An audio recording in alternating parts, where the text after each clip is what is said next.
Pandang-pandang adik Nita dari Serang Bandung. Adik Nita cantik juga, rupamu sungguh memenawan. Bolehkah abang bertanya, apa adik Nita ada yang punya? Jika belum, ku ingin nyatakan cinta.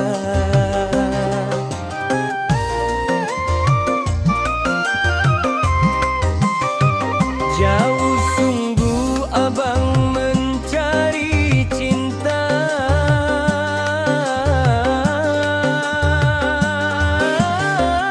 Apakah ada cinta di seberang sana dari Bandung? Bertemu langsung bertanya, aku ini milik siapa? Aduh adik Nita, aku ini milik ayah dan bunda.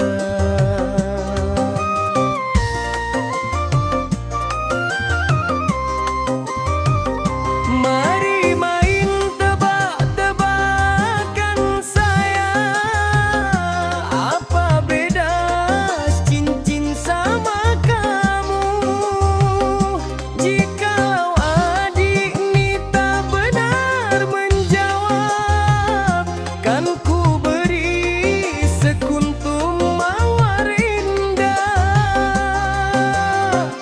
Mana mungkin aku tahu bedanya cincin sama diriku. Janganlah adik Nita coba merayu, nanti marah ayah dan ibuku. Cincin melekat di jari manis sayang, kalau adik Nita melekat di hati abang.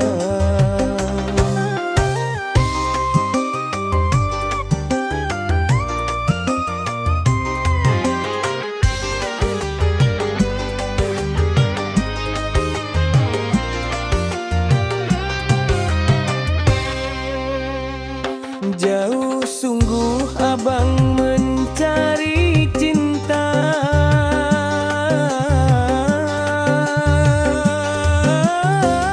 Apakah ada cinta di seberang sana dari Bandung?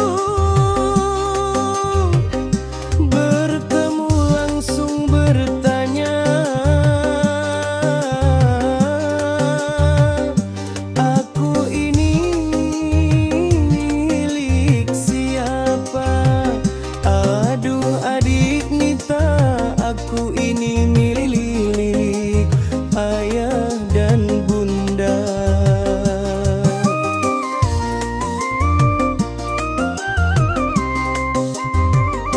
Mari main tebak-tebakan sayang, apa beda cincin sama kamu? Jika adik Nita benar menjawab, kan ku beri sekuntum mawar indah. Mana mungkin aku tahu bedanya cincin sama diriku. Janganlah adik Nita coba merayu, nanti marah ayah dan ibuku.